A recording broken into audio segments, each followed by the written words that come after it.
Bom, gente, com muito prazer, recebo o professor Dr. Jorge Vieira para mais uma segunda dupla. E o tema desta segunda dupla é a CPI da Covid-19 e os seus efeitos para o país. Olha só, antes de iniciar, né, informo a todos que o currículo do professor está disponível na transcrição deste vídeo. A primeira questão para o professor é a seguinte: no Brasil, a primeira Constituição a consagrar a CPI, a Comissão Parlamentar de Inquérito, foi a Constituição de 1934. E os efeitos da CPI, à época, só atingia a Câmara dos Deputados. Né? O Instituto da CPI foi abandonado por alguns governos no decorrer da nossa história, e com a Constituição de 1988, a CPI volta a ser valorizada, dando, inclusive, poderes de autoridades judiciais, como, por exemplo, a quebra de sigilo bancário fiscal, telefônico e até mesmo decretação de prisão. Desde a redemocratização do país, tivemos várias CPIs. E talvez a mais marcante delas tenha sido a de 1992, chamada de CPI do PC, em alusão a Paulo César Farias, que investigou casos de corrupção no governo Fernando Collor, culminando, inclusive, com a queda daquele governo.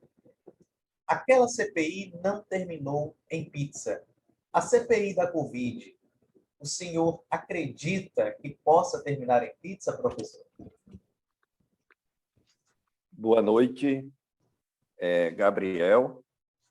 É um prazer, mais uma vez, estar aqui, né, debatendo o assunto com a comunidade. E é um assunto de extrema relevância, de um impacto extraordinário na vida da sociedade, na vida até, posso lhe dizer, da humanidade. Veja, primeiro vamos entender o contexto desta CPI, né? O que suscitou? Primeira coisa que a gente precisa entender do ponto de vista da conjuntura, que a pandemia, né, obviamente, ninguém, país do mundo nenhum, estava preparado, né? Então, em nível internacional, todos os países foram pegos de surpresa, né? Inclusive, alguns países representados por suas lideranças maiores foram negacionistas, ou seja, negaram o impacto que a pandemia coronavírus teria na sociedade do seu país, né? Posso citar, né, alguns países. É o caso do México, o caso da Inglaterra, né? O caso dos Estados Unidos, né? Enfim, alguns países, estou citando alguns países, né, que negaram simplesmente os seus respectivos presidentes e primeiros ministros, negaram a relevância, a importância, o impacto que a pandemia teria na vida social, política, econômica e da vida das pessoas, né?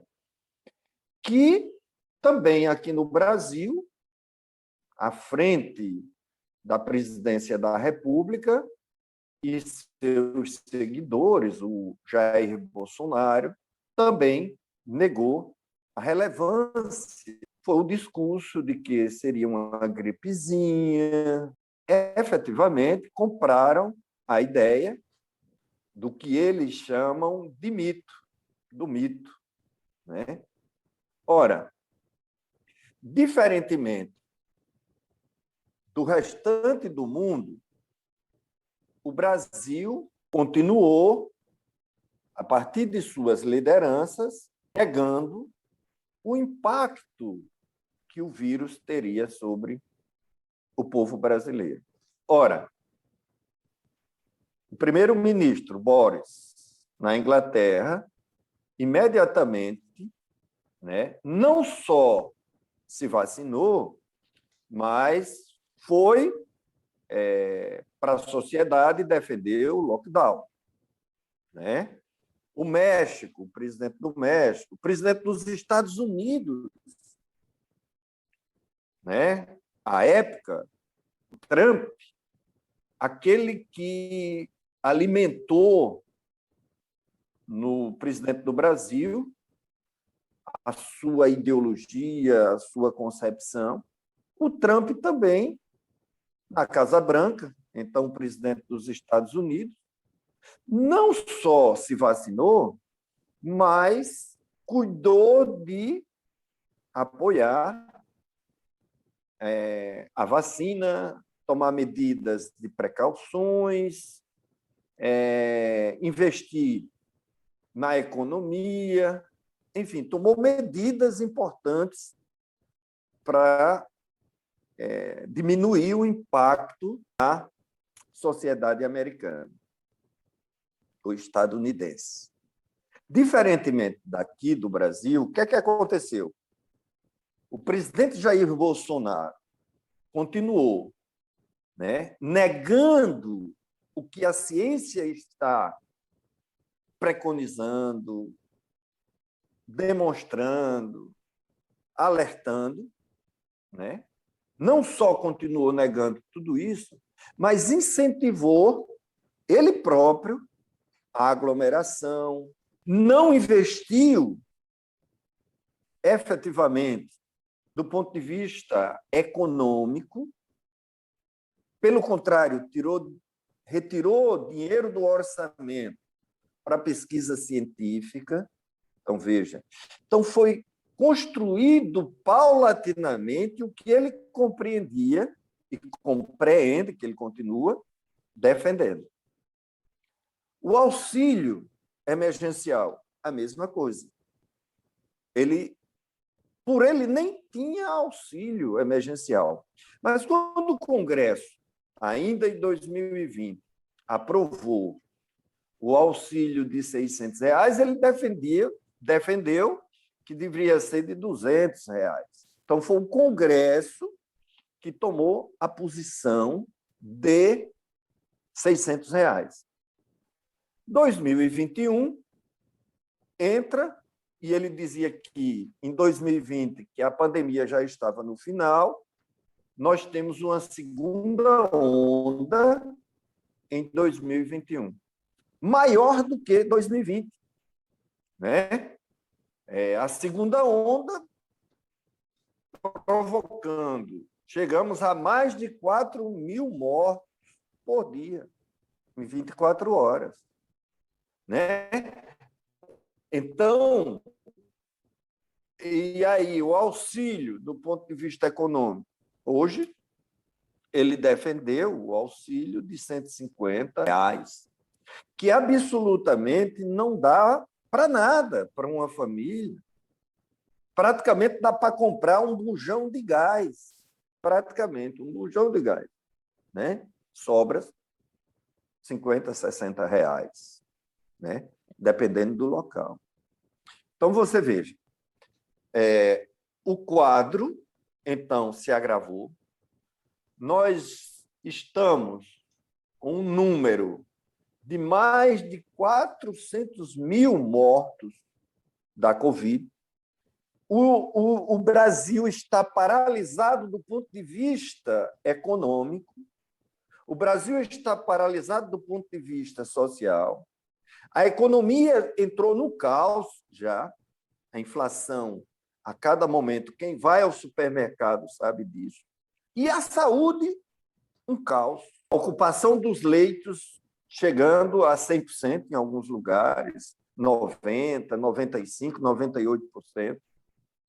Então, quer dizer, ele tinha um ministro médico, o Mandetta, e aí o Mandetta, no contexto das ações, ele também é responsável, por isso que é o primeiro a ser ouvido também. Então, mesmo não tendo uma ação efetiva de precaução, através do Ministério da Saúde, né, o Mandetta foi demitido. Depois ele coloca um ministro tampão, que foi um ministro relâmpago, melhor dizendo, de 1 mês, 2 meses, mais ou menos. Também saiu. Depois ele coloca um general que não é da área, dizendo que era especialista em logística, que o general não conseguiu sequer ter a logística de mandar o oxigênio para a Amazônia. Então, quer dizer, que especialista em logística é esse? E agora tem um novo ministro da Saúde. E que já disse antecipadamente, o novo ministro da Saúde, que a política de saúde não é dele, mas é do Bolsonaro. Então, nós já sabemos o resultado desse filme, nós já sabemos por antecipação. Tem uma visão muito clara, né, sobre o que ele quer, o objetivo que ele quer, que continua paulatinamente provocando aglomerações e minimizando toda a ação. Ora, isso é um lado. O outro lado é que já existem dezenas e dezenas de propostas de impeachment que nem o presidente, o ex-presidente da Câmara dos Deputados encaminhou, o Rodrigo Maia, e muito menos o atual, o Arthur Lira, que também será responsabilizado politicamente pelas ações, não encaminhou um impeachment. Então, diante do caos político, onde a Câmara dos Deputados não assumiu o seu protagonismo em defesa da população, que depende exclusivamente do presidente da Câmara, e aí o Rodrigo Maia foi responsável, sim, por não ter encaminhado, e o atual presidente continua, né, engavetando dezenas e dezenas, ultrapassando centenas de pedidos de impeachment do presidente da República e não dar continuidade.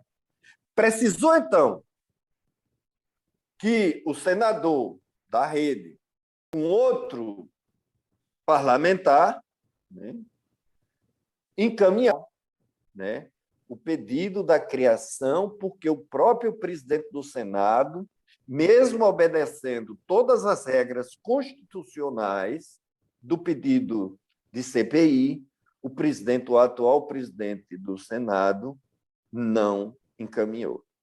E aí, com a decisão do Supremo Tribunal Federal, né, do ministro Barroso, a CPI teve que ser instalada. Então, esse é o contexto, Gabriel, da situação que provocou esta CPI. Só está acontecendo, deva-se a uma ação do Supremo Tribunal Federal através do ministro Barroso. Porque a CPI já cumpriu todas as suas prerrogativas constitucionais e regimentais. Então, esta CPI ela é urgente, necessária, fundamental, e está muito claro que esse presidente da República só age sob pressão, né? Por quê? Porque ele nega absolutamente todos os direitos, negacionista absoluto de tudo que preconiza a Constituição Federal. Então, essa CPI, ela tem, para fechar a tua pergunta, ela tem uma característica extraordinária, porque é uma CPI que está discutindo a vida, está discutindo o menosprezo por aquilo que se tem de mais importante da humanidade, que é a vida. Perfeito. Professor, uma segunda questão é a seguinte: os depoentes da CPI têm por obrigação falar a verdade, sob juramento. Digamos que o ex-ministro da Saúde, general Pazuello, minta em algum momento de seu depoimento e os parlamentares o contradigam, apresentando provas de sua mentira, porque isso a gente sabe que vai acontecer, muitas mentiras. E vamos dizer, então, que isso gere um pedido de prisão. Como que o senhor acha que o presidente agirá caso isso ocorra, né? Não somente com o Pazuello, mas com qualquer outro aliado do seu governo? O senhor acredita que isso seria o estopim para o golpe de Estado? Olha, primeiro, eu não acredito que, até vontade, não tenho dúvida que o Jair Bolsonaro tenha de dar o golpe, um autogolpe. Só que as instituições brasileiras estão funcionando absolutamente em sua normalidade. Eu não acredito em absoluto que as Forças Armadas entrariam num barco furado desse. Está entendendo? Então, a primeira coisa, ele está blefando, porque ele não tem o respaldo das Forças Armadas. Jair Bolsonaro foi um mau capitão. Ele foi expulso por comportamento inadequado. E depois tem uma outra característica importante nas Forças Armadas. As Forças Armadas são positivistas. E o que é o positivismo? É a compreensão da supremacia da ciência, de Augusto Comte. O positivismo tem como compreensão a ordem, o progresso, dentro da concepção científica, Gabriel.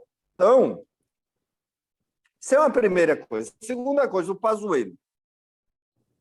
Primeiro, ele está sendo convocado como testemunho, entre aspas. Membros da CPI já tomaram essa precaução para que ele pudesse negar. Está entendendo? Agora, em relação a falar a verdade, ele vai ter que responder por isso, porque a CPI, como você muito bem disse, tem poder para dar ordem de prisão caso ele não coloque a verdade. É tanto que o Palácio já fez um treininho com ele. Está treinando para a CPI. Está entendendo? Então, quer dizer, eles estão preocupados porque eles sabem. Então, já tem um treininho para o Pazuello. Entendeu? E você veja a que ponto nós chegamos. 3 ministros, 3 do governo Bolsonaro foram tomar vacina escondido.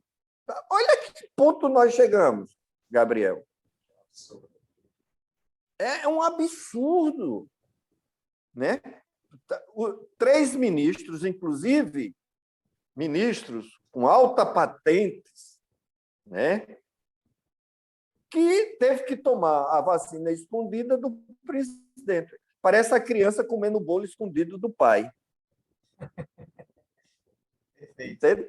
Então, é uma situação dramática. Então, essa CPI, de fato, tem que investigar, tem que responsabilizar a quem de direito pelo caos, né, que nós estamos acompanhando no Brasil. Quantas mortes a gente está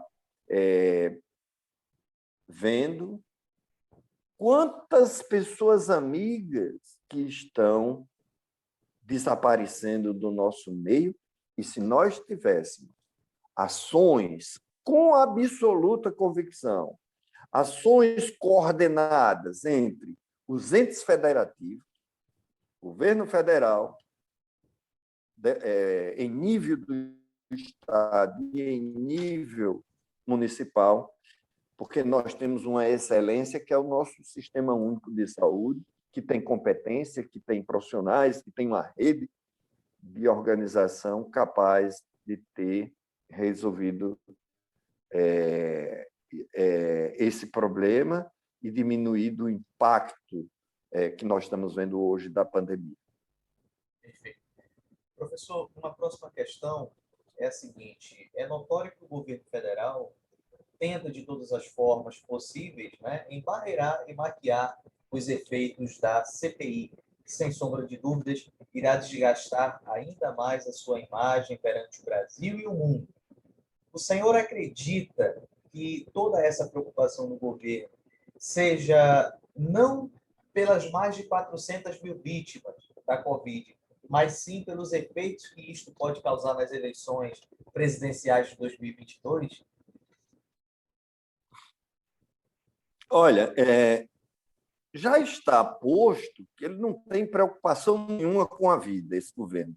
Isso está posto, né? É muito claro.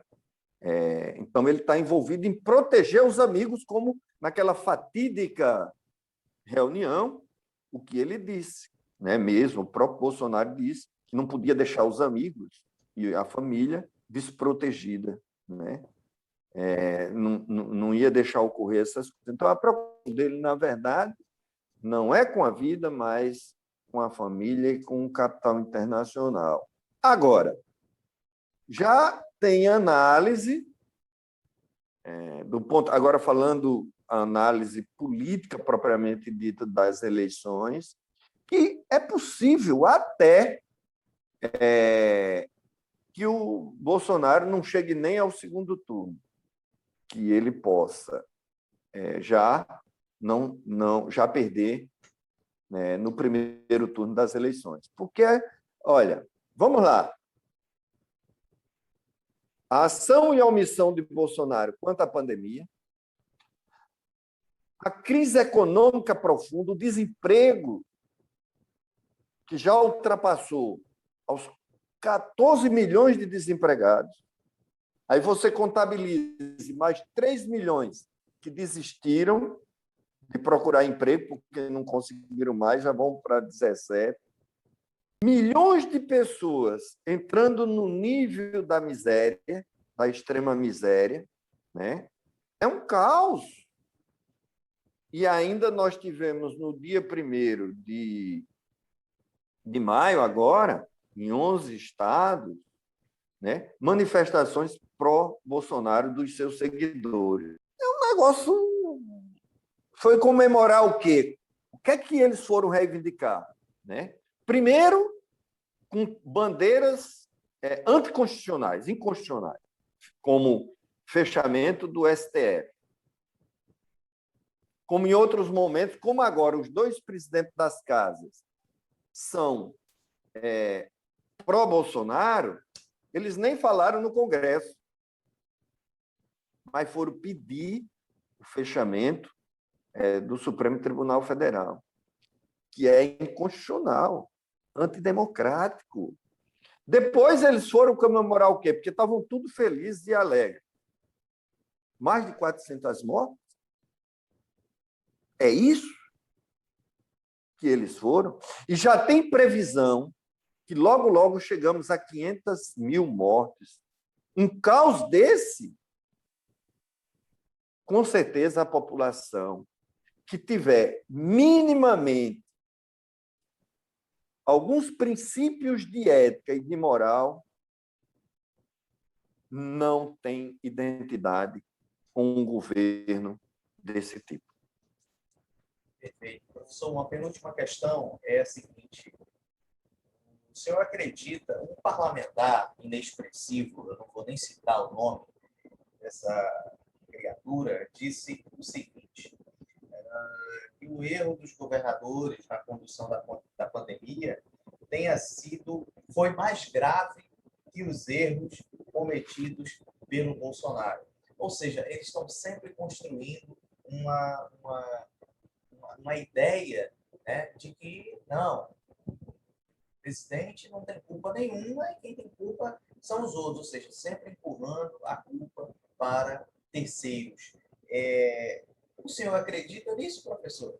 O presidente cometeu menos erros do que os governadores? Na verdade, Gabriel, essa fala é para tirar o foco do problema central. Porque uma CPI tem que ter um objeto, tem que ter um fato. E o fato está claro. Foi a ação e a omissão do governo federal. E o presidente do Senado, como é aliado de Bolsonaro, mas foi obrigado pelo Supremo Tribunal Federal a ter que instalar a CPI, colocou que aqueles fatos correlatos à ação do governo federal, no caso do repasse de verbas para os estados, também entram no raio da investigação. Mas, na verdade, a fala dos aliados de Bolsonaro é para tirar o foco principal. O objetivo é esse, Gabriel, não tem outro. Só desvirtuar. Tirar o foco. Para tirar o foco principal do presidente Jair Bolsonaro, tanto de suas ações como de suas omissões. Perfeito. Professor, uma última questão para a gente é a seguinte: para encerrarmos, quais os efeitos reais o senhor acredita, né, que possa acontecer com o fim dos trabalhos da CPI da Covid? O senhor acredita que este governo possa cair?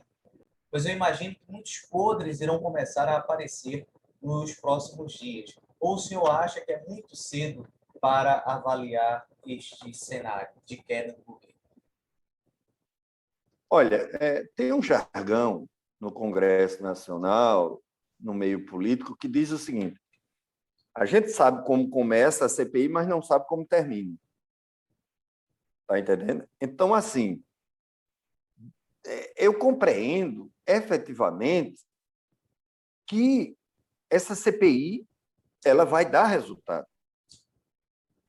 E pode chegar, inclusive, no impeachment do presidente da República. Pode ficar certo. E se não chegar no impeachment, chega nos próprios sangramentos políticos do Jair Bolsonaro. Está entendendo? Então, o efeito que ela tem, né, é um efeito extremamente importante. Por quê? Porque a sociedade agora vai tomar consciência do que está acontecendo durante o governo do Jair Bolsonaro. Entendeu? Então, isso é o nível de conscientização da sociedade, né? E, consequentemente, tendo os dados em mãos, os resultados, responsabilizando quem de direito, tem também que a sociedade, com certeza, vai às ruas para impedir que continue o desmando do chefe maior da nação. Eu compreendo que a CPI, vou terminar esse momento como eu iniciei. Essa CPI ela é fundamental, necessária para os próximos passos do que nós queremos do Brasil, do que nós queremos de uma sociedade que proteja a vida, que proteja os seus cidadãos. Um governo que não se preocupa com sua população, que não zela por sua população, ele não serve para ela. Então, um grande abraço, uma boa noite para todos e até a próxima segunda-feira. Se Deus quiser, até a próxima segunda-feira com um tema extremamente importante, né, que a gente vai tratar, que será as sórdidas falas de um ministro chamado Paulo Guedes. Vocês vão entender do que se trata. Professor, uma boa noite e até um próximo encontro. Fique com Deus. Até mais.